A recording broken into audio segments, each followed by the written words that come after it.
Çox düşünmək. Bu müasir gənclərin çoxsunun artıq tanıdığı bir hissdir.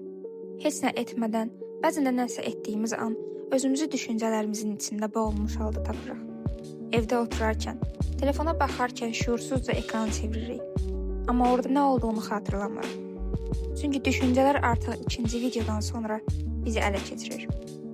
Yolda yeriyərkən ətrafa baxıb bu dünyaya aid olmadığımızı hiss edirik.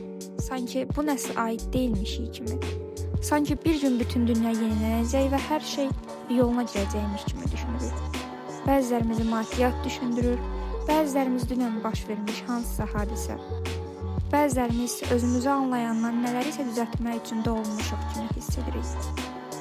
Yolda qarşımıza çıxan yardıma möhtac insanlara baxıb düşünürük. Sizə də kömək etməliyəm. Bu düşüncələr bizə böyük məsuliyyətlər verir. Hər kəsin çətinliyindən biz cavabdehmişik kimi onların probleminin həllini də biz düşünürük. Amma bu düşüncələrin arasında heç ağlımıza gəlməyən belə bir nüans da var. Bəlkə bu onların yanlış qərarlarının nəticəsidir.